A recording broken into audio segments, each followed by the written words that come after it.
High above the cornfields of Iowa, United Airlines Flight 232 is in serious trouble. I have it. What was that? One of the DC-10's 3 engines has exploded. The plane is out of control. Close the throttles. The crew's best hope at landing happens to be in the cabin. Denny Fitch knows more about flying a DC-10 than almost anyone on Earth. That's how I transitioned from a passenger to a crew member. You want to go forward, Al? Let it come back, it'll lead it away. But nothing in his vast experience has prepared him for what he finds. Lost all 3 hydraulic systems. I took it all in. The immediate, fast conclusion is, Denny, today is the day you're gonna die. Mayday, mayday.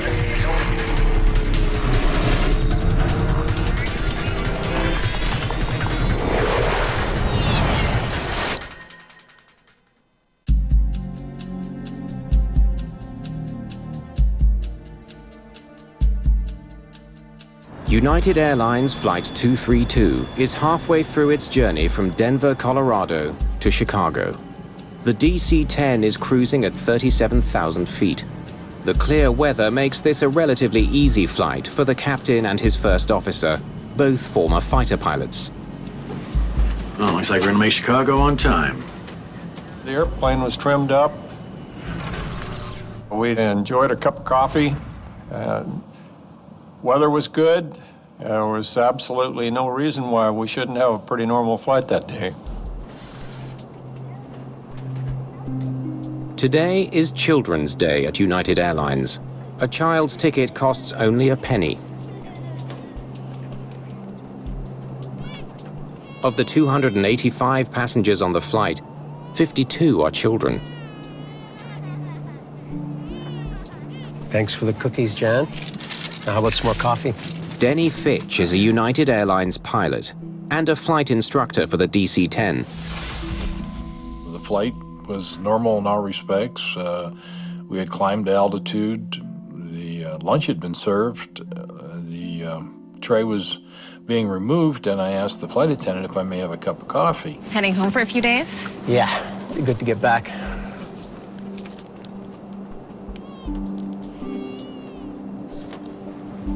Excuse me. I'll take a refill when you have a second. Thank you. Jerry Schemmel is a basketball executive on his way through Chicago for a draft of college players. It was a very smooth flight. In fact, we were told when we got on the plane that there wasn't any expected turbulence at all. It should be a real smooth ride for 2 hours to Chicago.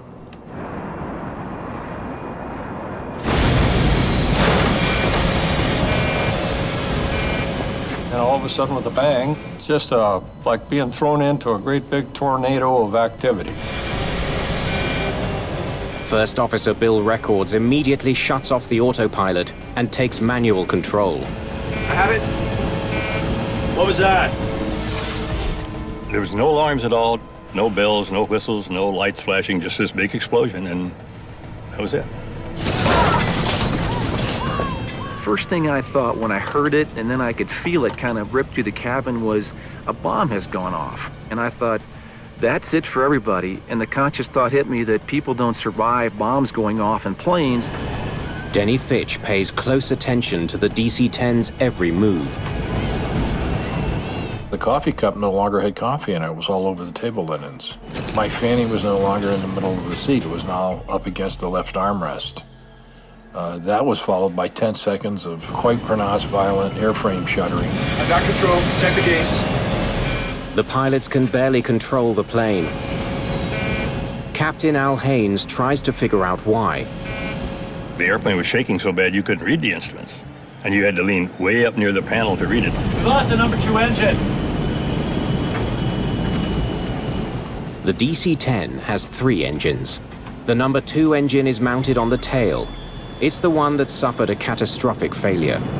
The people in my area were calm, but you could tell they were very nervous. They were anticipating, like I was, what might happen, and we knew that what might happen wasn't going to be very positive.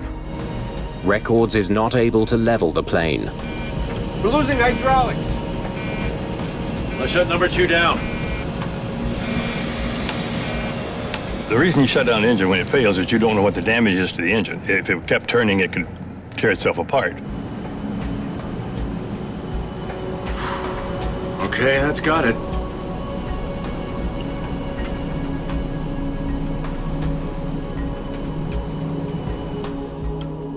But Denny Fitch suspects there may be more to worry about than the loss of an engine.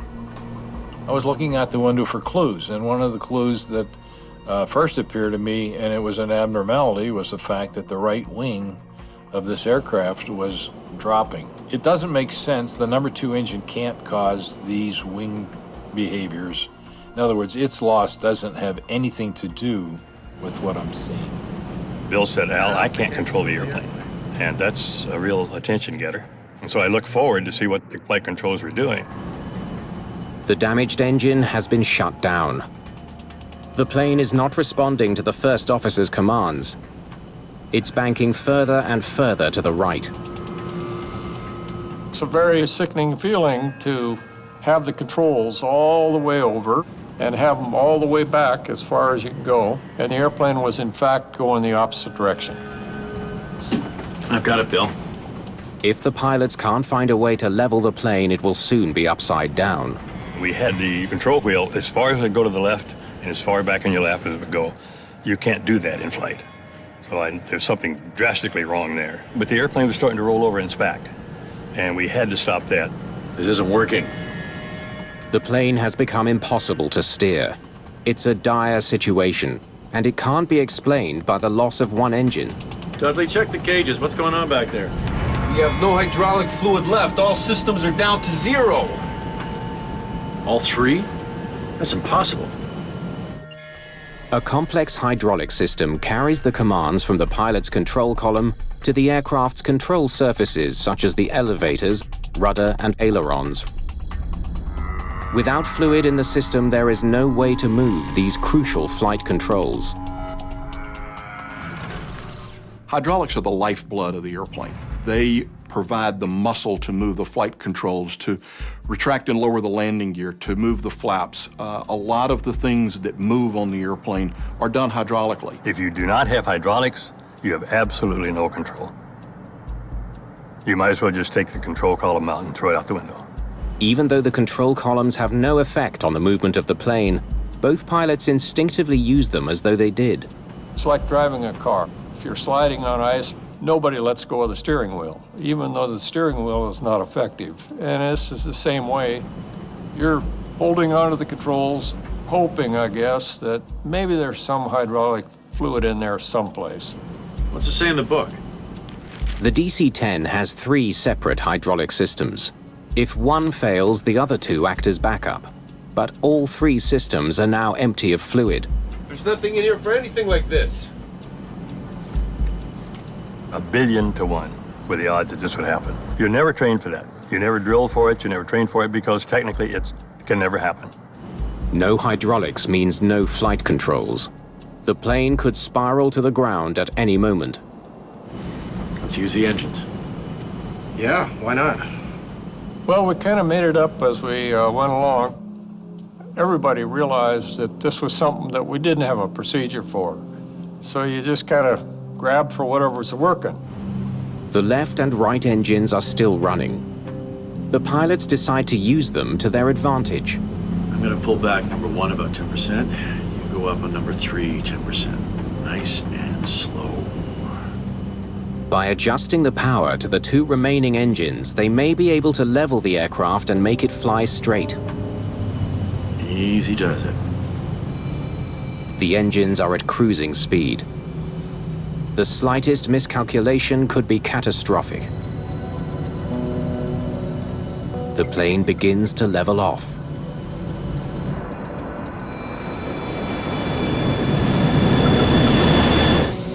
Okay, that's got it. The improvised method of control seems to be working, but with no hydraulics, the crew and all their passengers are still in grave danger. Alfredo O'Hare. About 400 miles. Flying to Chicago with only 2 engines may be possible, but without flight controls, the pilots have no idea if they'll be able to make a landing. How are we going to land this thing? None of the parts used to control the plane can be moved. No pilot has ever safely landed a DC-10 without hydraulics. 296 people will soon die, unless the pilots can find a way to do it now.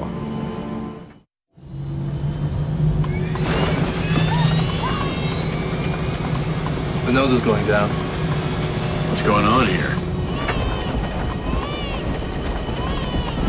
United Airlines Flight 232 has begun to accelerate downwards. Normally, pulling back on the control column would raise the elevators and lift the nose of the plane. We have no elevators. But with no hydraulics, that control is gone. Normally, you just pull back and add a little power and pull the nose up, but we didn't have the controls. Okay, let's ease them up, see what happens. The only things working on the plane are the two forward engines. Let's try 10%. Watch the gauges. Easy. By increasing power to the engines, the pilots hope they can create enough lift under the wings to raise the nose. This is what you have to do, because the power creates the lift, and that's what you need. The maneuver works. The plane pulls out of the dive. Okay. That's got it. Easy. Easy.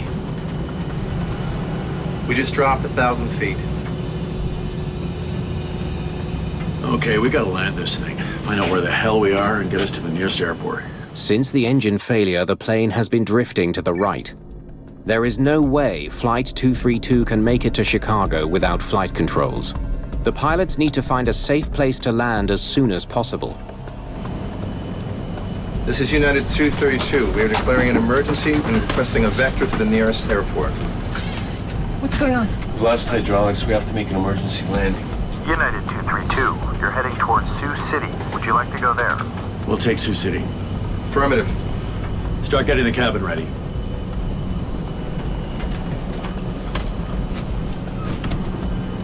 Okay, now we're climbing. The plane suddenly begins to climb. As it does, airspeed drops. The wings begin to lose lift. If the climb continues, the plane will stall and fall from the sky. What the hell's going on here? Watch the right side. I got it. To lower the nose, Captain Haynes must reduce engine power, while struggling to maintain level flight. Okay, that's got it.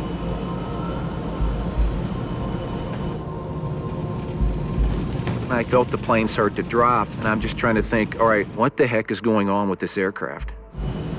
We're dropping again. Ease it up. Gently. Gently. Okay. 275. Jesus. The plane has dropped another 1,500 feet. How far is Sioux City? About 55 miles. In 30 minutes, the plane will hit the ground.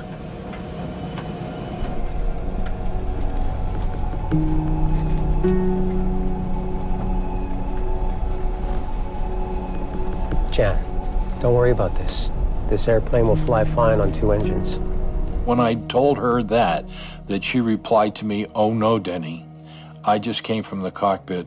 Both the pilots are trying to fly the aircraft." The captain has told us we've lost all our hydraulics.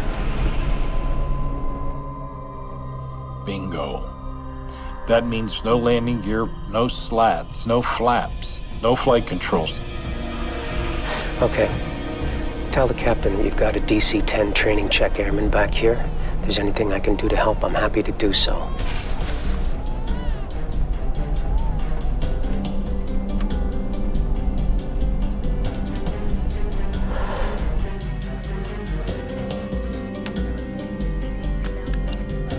United 232, understand you're requesting an emergency landing? Affirmative. We've lost all hydraulic control, requesting a vector to the airport. United 232, radar contact. Turn left heading 255. I don't think turning left is something we want to try. I wouldn't want to risk it. Agreed. The heading to Sioux City requires a left turn, but for some reason the damaged plane only wants to turn right. Forcing it to turn left could be disastrous. Okay, we're in a right turn right now. That's about the only way we can go.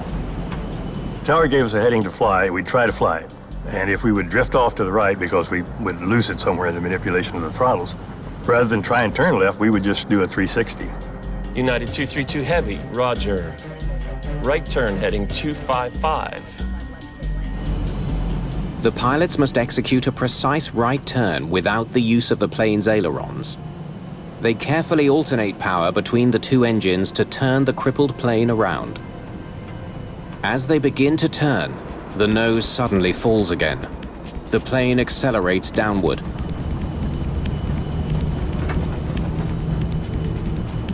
We're trying to keep the airplane straight and level, but as the airplane wanted to turn to the right, every time that they would turn to the right, the nose would go down and the tendency is to go over on your back. We had to avoid that.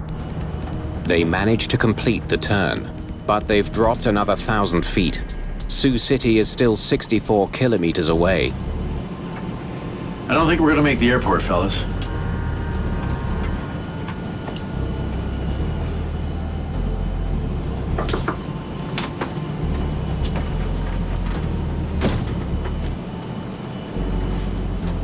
There's a DC-10 instructor on board who's offering assistance.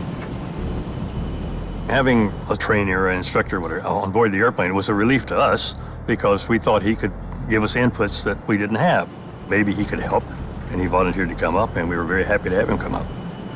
Okay, let him come up.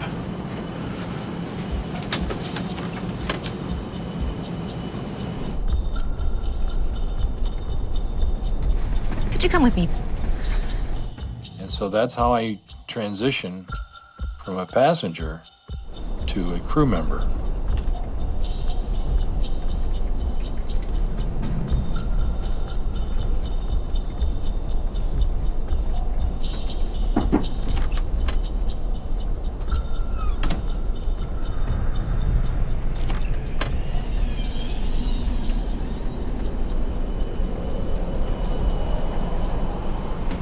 And I remember their forearms and their tendons being tense. I remember their knuckles being white. They both were on the flight control wheels, their respective wheels, trying to fly the airplane together. Now that's an anomaly because the airplane will fly quite nicely with one person and two fingertips. That's just the nature of the beast when it's normal. This is clearly not normal. You want to go forward, Al? Now go forward. Let it come back and lead it away. Lost all 3 hydraulic systems. When I took it all in, the immediate, fast conclusion is, Denny, today is the day you're gonna die. Tell me what you want, I'll help you. Take the throttles. Because he can stand between Bill and myself now, and he can operate the alternating thrust a lot easier than we can. Okay.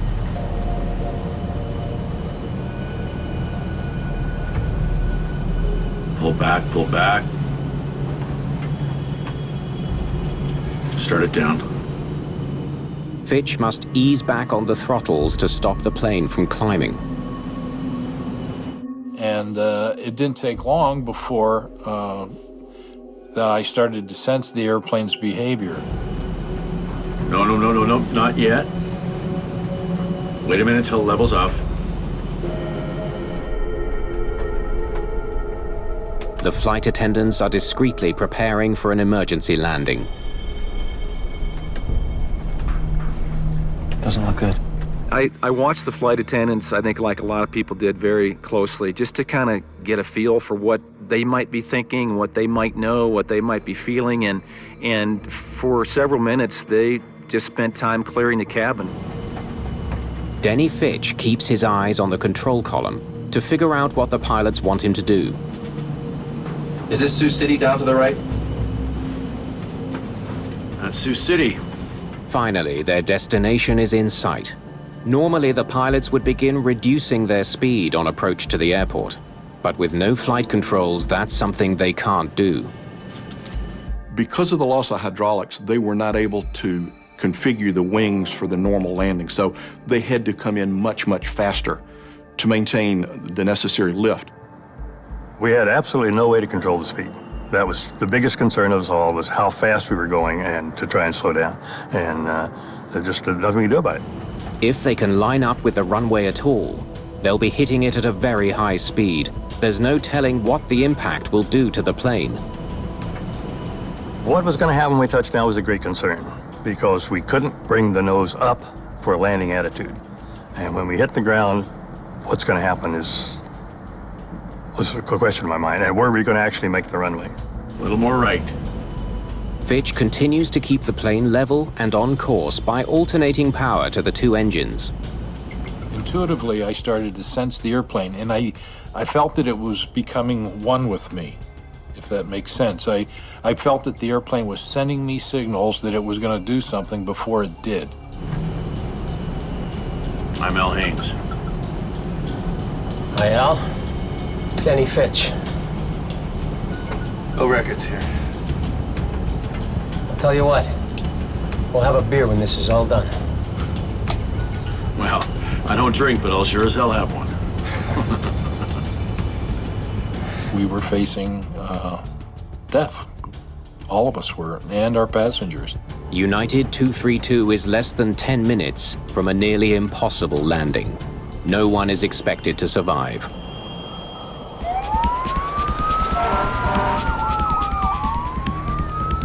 Emergency workers prepare for the worst. As the pilots approach the airport, Captain Haynes decides it's time to tell the passengers precisely what they are facing. Ladies and gentlemen, this is Captain Al Haynes speaking. As you must be aware by now, we're having some control difficulties with the plane. We're attempting an emergency landing in Sioux City.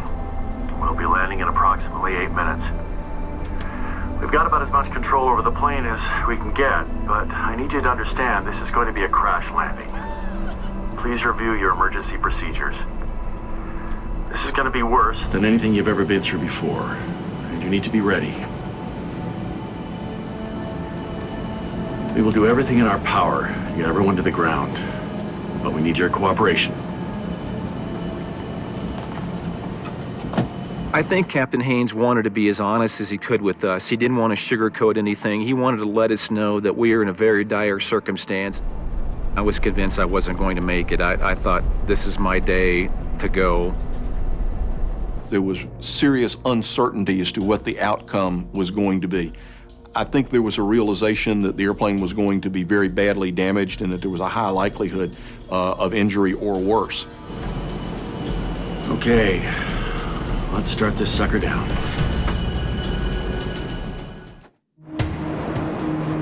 Flight 232 is 9,000 feet from the ground and less than 10 minutes from the airport, but it's still traveling far too fast to land safely.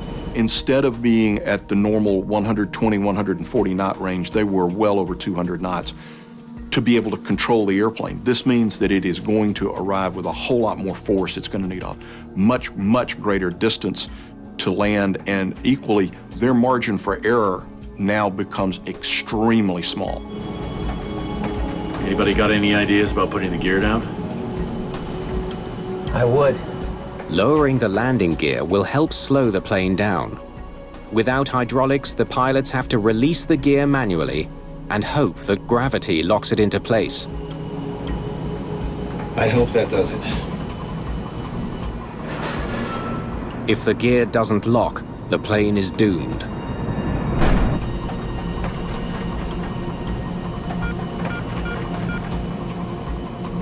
All green. The gear creates enough drag to slightly reduce the airspeed, but the plane is still traveling almost 70 knots faster than it should be.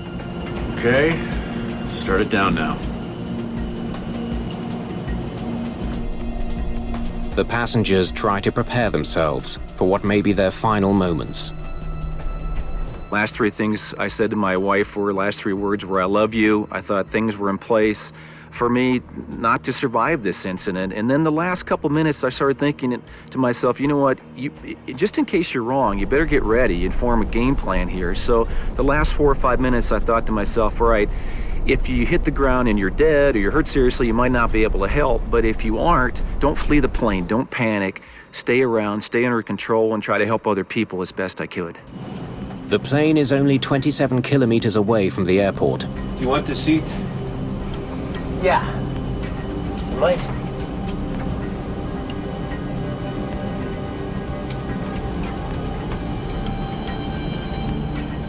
Okay. All the pilots will need to be securely strapped in for the attempted landing.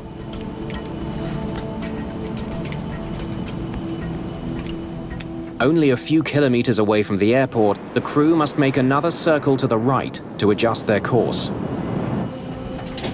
Airport's down there. Got it. I don't see it yet. As soon as it starts down, back we go. Concern within was how fast we're going to hit the ground and what's going to happen when we hit the ground. When we hit the ground hard, let's hope it's not hard enough to tear the airplane apart. Forward, forward, forward.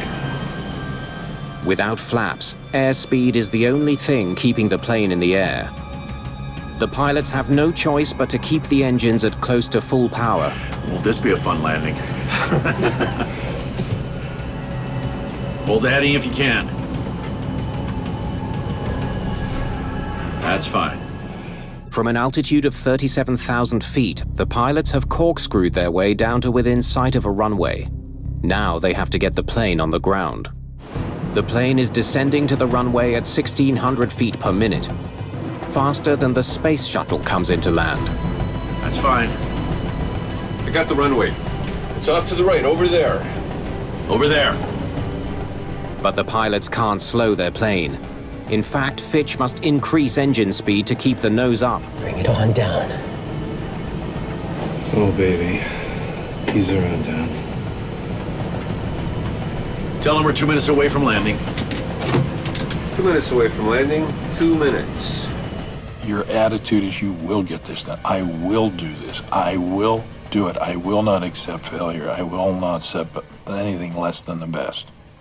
And so even if I die, that's the way I die. That's the way I'm going to die.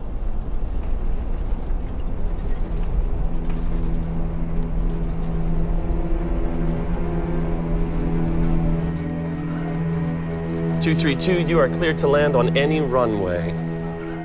Ah, you want to make it particular and make it a runway, huh? I know we're close enough now, coming in fast enough now, that we're going to make the airport. That was the main thing. Whether we actually made the runway or not, I don't know. The aircraft is still traveling much faster than normal, but the crew cannot delay any longer. This is their only shot at a landing. Get on the brakes with me. Yeah. They will have only minimal braking power and reverse thrust to stop the plane on the ground. They won't be able to steer. No pilot at the controls of a commercial jetliner has ever landed a DC-10 safely at this speed, with or without flight controls. Pull the power back. That's right, pull the left one back.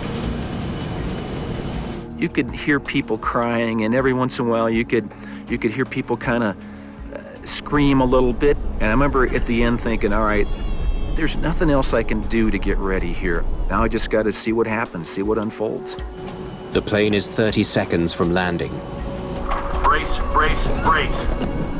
Had no idea what was going to happen when we touched down. We were going way too fast. We had no flaps. We had no brakes. And we had no way to steer the airplane once we did arrive at the runway. At the very bottom, I was hoping to do the pitch up by putting more power in, pulling the nose up, causing the whole belly to become drag into the wind and slow us down so that we would touch down on a landing gear and then roll down the runway.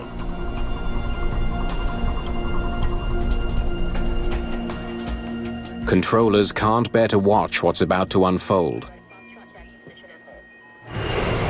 Only 100 feet from the ground, the nose dips again, increasing its already dangerous speed. The nose lowered, the airspeed would get built up again, and the right wing started to go down again. And we couldn't have that. We had to try and get it level. Close the throttles. Close them off. Pull them all off. I can't pull them off or we'll lose it. That's what's turning you. And we both said, okay, he's in charge of the throttles, do whatever you have to do. There had to be complete trust. Okay.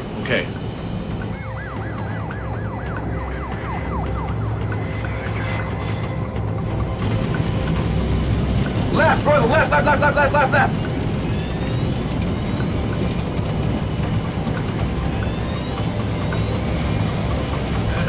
We're turning.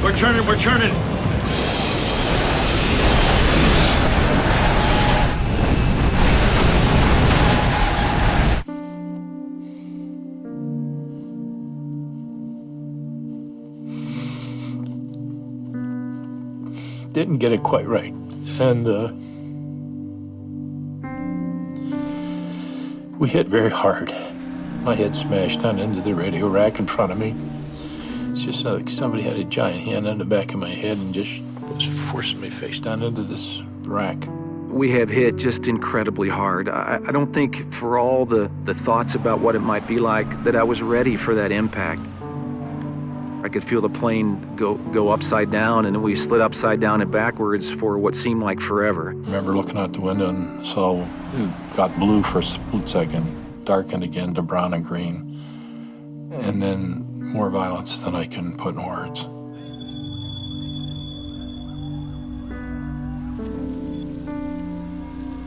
I had to take a couple seconds to figure out whether I was alive or not. Figured if I'm feeling pain, I must be alive. And then I realized what had happened. I realized we'd flipped over. I was hanging upside down in my chair. I had no choice but to go back because smoke was chasing us all to the back of the plane. And I finally found an opening where we had broken off in the tail section and got out that way. And I stepped out of the plane, realized I was in a cornfield, and I'd been in plenty of them. That gave me some comfort. I knew that at this point, I was probably in pretty good shape and that I wasn't going to perish in that crash. I took a couple steps out of the plane and I heard a baby crying back inside the wreckage, and I didn't stand there and weigh the risks. I didn't think it through. I just reacted to the sound. The next thing I remember, I'm back inside the wreckage. It's okay. It's okay. Jerry Schemmel manages to find the child and helps reunite her with her parents. It's okay. But others are not so lucky. The plane lies in pieces on the runway and in a cornfield. There is no sign of the cockpit or the pilots. On the initial viewing of the aircraft hitting the ground and tumbling down the ground and a huge fireball and so on and so forth, we didn't expect to find survivors. 45 minutes after the crash, the cockpit is discovered 180 meters from the rest of the wreckage. All 4 pilots have survived. I was unconscious. Fortunately, I was knocked out on impact. I have absolutely no recollection of the crash at all. And then the next thing I heard is somebody say, "Are there really 4 of you in there?" And I heard more than one voice say yes. I knew at the time that I saw this fireman coming across the field that I had been in a crash and I'm alive. I had no idea what kind of shape I was in, whether my legs were attached. I couldn't move my fingers. I was literally pinned to the ground. I was compressed in the wreckage. White hot pain in my back and my side. Broken ribs punctured the lung. I never lost consciousness. I have complete recall of it all. My time in the hospital, first night almost died. Subsequently, 9 surgeries and 18 months of recovery. 111 passengers and crew are dead, including 11 children. But 185 people have survived the fiery crash landing. The first feelings were, there are not likely to be any survivors out of this. And yet there were. There were a large number of survivors.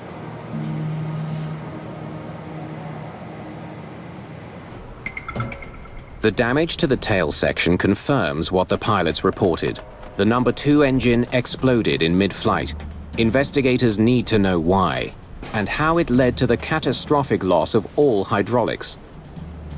We already pretty well knew what we were looking for. We knew we'd had an engine failure of horrific proportions. We knew we'd had a hydraulic issue that had depleted all 3 hydraulic systems. The NTSB's Bob McIntosh is in charge of the team dispatched to Sioux City. The investigation focused fairly quickly on the shrapnel, the trajectories of the various parts, and how they could have disabled the airplane in the way that it did. It doesn't take investigators long to discover that a vital piece of the engine is missing. The fan disc is such an obvious part of the front of the engine that when it's missing, you know it. The fan disc is one of the largest pieces of the engine. It is responsible for bringing air into the core. It's around almost 400 pounds. It's about 32 inches in diameter. That was missing. And we knew that it was going to be our job to find that, because that was the destructive force that had brought this airplane down. Since the accident involved the failure of such a key component, metallurgists joined the NTSB to help find the cause. The rotating parts in the engines of jet airplanes have to withstand a lot of stress. So you want to use a material that optimizes the strength while minimizing the weight. So at the front of the engine, the fan disc, for example, they use titanium alloys. Jet engines are extremely reliable. To have a fan disc break off is almost unheard of. The failure of a major rotating part of any kind, whether it be at the front end or anywhere in the engine, is a major event. Before they can understand this rare failure, investigators must find the missing fan blade assembly. The clue to solving the mystery behind the crash is likely lying in a farmer's field somewhere in Iowa. A massive search gets underway. It was extremely frustrating to us because we knew we didn't have it, and we knew it was going to be a pretty tough job to find it. We were motivated to find it, but we knew it was going to be tough. Now I can't control the airplane. Meanwhile, investigators turn their attention to the plane's hydraulics, wondering how a system with triple redundancy could have failed. In theory, if you lose an engine, you lose one of the systems. Our challenge, recognizing that the number 2 engine was the origin of the problem, was to try and figure out why all 3 hydraulic systems had failed. Each of the 3 hydraulic systems is powered by one of the 3 engines. Since only one engine failed, 2 hydraulic systems should have kept working. Investigators examine the wreckage around the number 2 engine. They begin to see what might have happened. There was a place where all 3 hydraulic systems were getting together, and that was in the horizontal stabilizer to actuate the elevators for up and down control. All 3 of the plane's hydraulic lines concentrate at the back of the plane, below the rear engine. The number 2 system was destroyed when the fan disc blew apart. Exploding shrapnel damaged the 2 remaining systems. All the hydraulic lines were either punctured or severed. The plane essentially bled to death.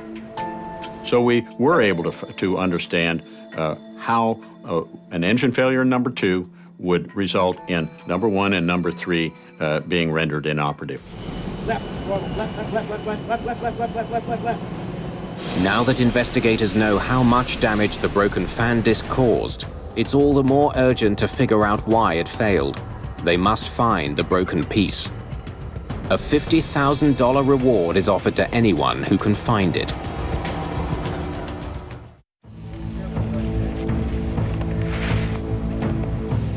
Three months after United Flight 232 crash-landed in Sioux City, Iowa, a farmer finds the crucial piece of the puzzle lying in her field, about 100 kilometers from the airport. This was a hole. I came across the combine, and the combine met with resistance. I backed up, and I thought, oh, my gosh, this is it. The lady who found the fan disc was our hero of the day. This was an extremely important piece of evidence. The massive disc is broken into 2 pieces. How could it break like that?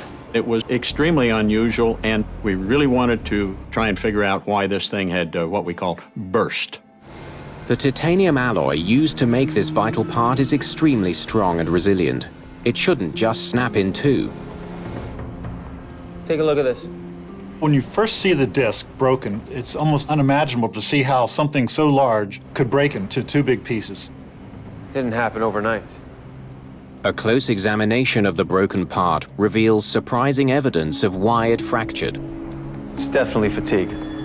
It was pretty easy to visually to look at this to see that there was a fatigue crack there. The investigation then continued to see where did the fatigue crack initiate. Can you cut me a small section from here? Investigators need to know what had weakened this powerful alloy. They trace the fracture back to where it began and remove the section for testing.